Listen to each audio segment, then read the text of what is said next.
Hai geng, subscribe, like, komen dan share hantar kat Mak Am, Pak Am, Tok Ang. Okey geng. Tak habis-habis orang PAS, orang UMNO duduk berjajar kata Pakatan Harapan hapuskan 15 kes rasuah. Mereka kata rasuah 15 kes yang dihapuskan sama Pakatan Harapan sewaktu 22 bulan. Dey, 15 kes tu hang ada siasat dah kes berkaitan apa? Ada siasat tak kes-kes yang dihapuskan tu berkaitan apa? Berapa kes rasuah? Berapa individu yang didakwa? Berapa kes rasuah? Berapa orang yang berkaitan rasuah? Dan berapa orang berkaitan perhimpunan awam? Dan berapa orang yang ditangkap? Ada siasat ke orang-orang PAS? Orang-orang PAS ni banyak kan, mereka ni jenis manusia macai yang malas membaca. Dia duk dengar Lebay Hadi je. Lebay Hadi cakap apa, dia cakap. Sedangkan Lebay Hadi pun dengan macam-macam yang duk buat video yang tak bawa fakta. Ceritalah 15 kes tu kes apa. Hanya satu orang saja, Lim Guan Eng saja berkaitan rasuah. Dan Rafizi Ramli dan lagi 13 orang semua berkaitan tak ada kena-mengena dengan rasuah. Rafizi Ramli kes membongkarkan rahsia-rahsia kerajaan atas salah guna penyelewengan kerajaan Barisan Nasional. Dan lagi 13 kes tu berkaitan perhimpunan awam. Mereka pergi turun berhimpun, lepas tu polis tangkap. Baca dulu macam, jangan malas membaca wahai orang PAS dan orang-orang UMNO. Hang duk dengar daripada pimpinan hang. Pimpinan hang tu dah tua dah. Dah tua dah. Akal pun slow. Malas membaca. Duk Facebook pun tak tahu orang lain yang pernah tulis. Lepas tu duk percaya. Sebab tu kita manusia ni setiap kenyataan, setiap apa yang viral kita kaji selidik dulu. Seperti mana orang tuduh. Orang yang tuduh Mujahid Rawak LGBT. Cuba hang ambil tahu dulu kes Mujahid Rawak yang depa duk kata angkat LGBT. Hampir dengar dulu penjelasan Mujahid. Barulah hang buat kenyataan. Barulah hang bercakap, hang komen atas kenyataan, atas ulasan balas daripada Mujahid. Dan kes Lim Guan Eng, hang baca ke tak kes Lim Guan Eng tu berkaitan apa? Siapa yang dapat projek tu? Siapa yang kontraktor tu bayar? Kepada siapa dia bayar? Yang Najib Razak dapat sampai berapa belas juta?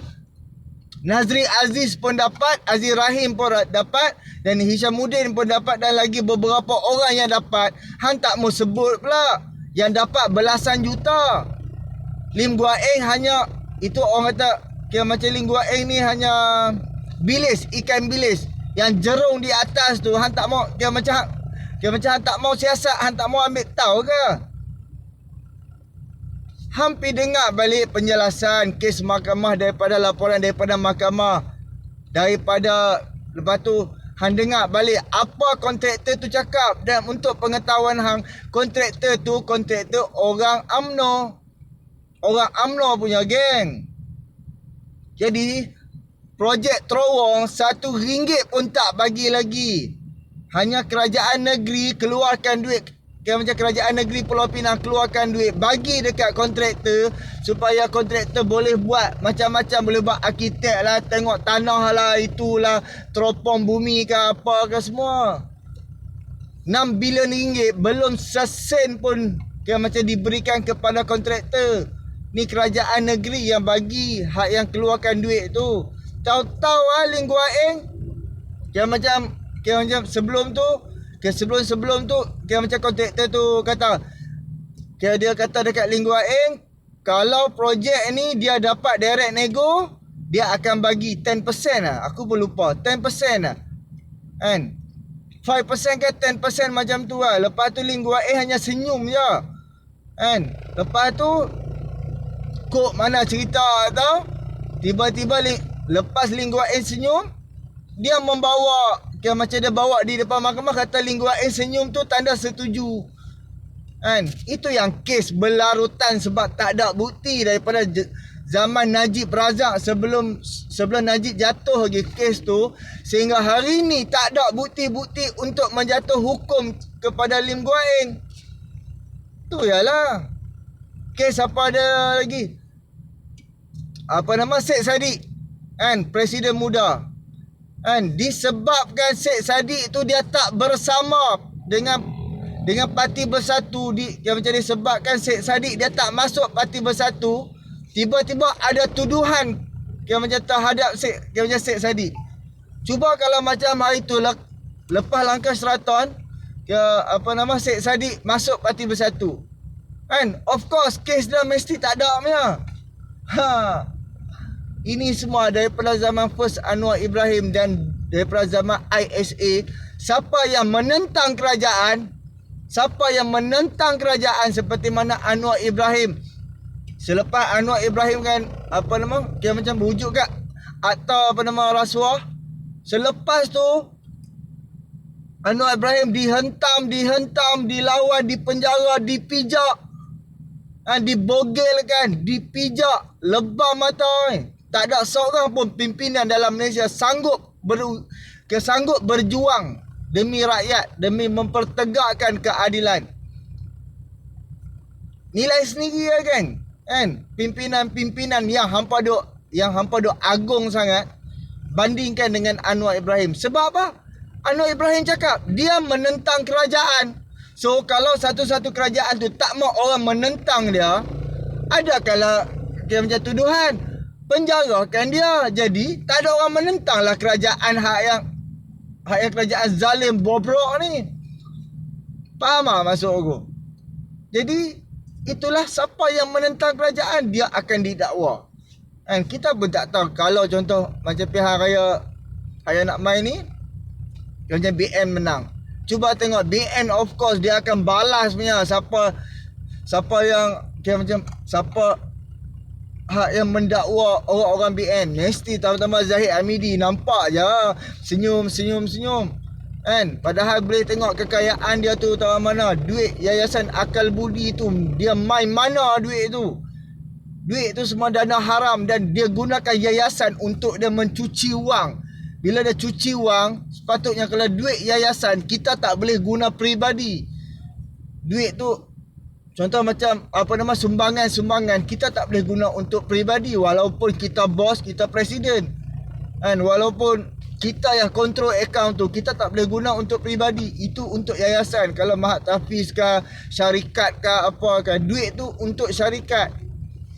Tapi Zahid Hamidi dia boleh guna duit-duit dana yang masuk pun ke dalam akaun tu pun daripada dana haram, dan dia gunakan dana haram tu untuk peribadi. Itu yang menyalahi undang-undang. Dan sebab tu untuk kes 40 kes macam Yayasan Akal Budi ni pun banyak kes, banyak sangat di dalam Yayasan Akal Budi. 40 kes. Jadi geng, sampai bila geng kita nak dipergunakan, kita nak diperkudakan, kita nak diperbodohkan geng. Kita boleh tengok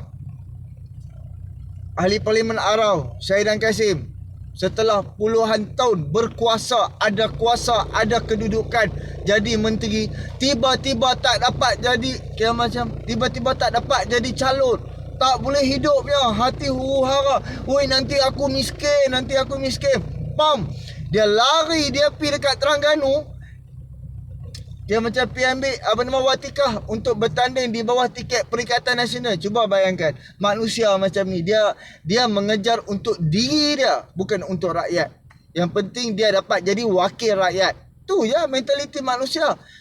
Kita boleh nampak permainan dia. Dia berusaha mengejar untuk mendapatkan kedudukan.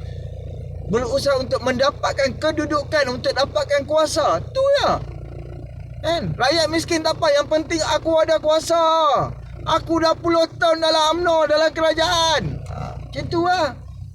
Sampai bila geng kita nak angkat orang yang sama, muka yang sama? Sampai bila geng? Sebab tu Pakatan Harapan nak bawa perubahan. Kita perlu ubah sistem dalam Malaysia ni. Perlu buang orang-orang yang bobrok, yang jahat, yang zalim ni, geng. Kan? Kita boleh tengok orang-orang UMNO mana ada miskin-miskin, geng. Kan? Kita boleh tengok orang-orang PAS. Dia dah boleh rasa dia macam dia dah jadi ahli parlimen. First time pula boleh ada dalam kerajaan. Dia dah rasa nikmatnya peruntukan ahli parlimen di dalam kerajaan dapat 3 juta tau. 3 juta, geng.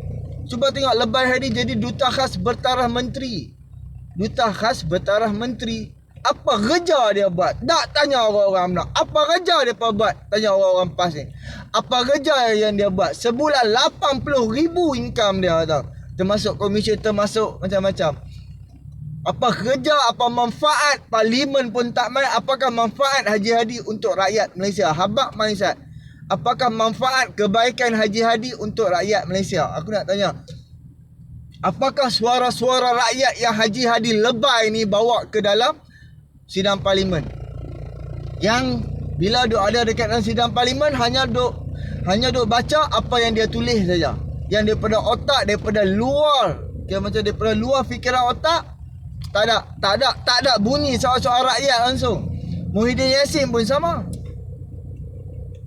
Parlimen pun tak main. Dia lah manusia paling kurang sekali main macam parlimen. Tapi nak jadi Perdana Menteri. Tu ya. Zaman dia jadi Perdana Menteri, kita duk dengar sehari 4 jam, 5 jam je bekerja. Kononnya atas kesihatan dia. Nak jadi Perdana Menteri, kenalah sihat.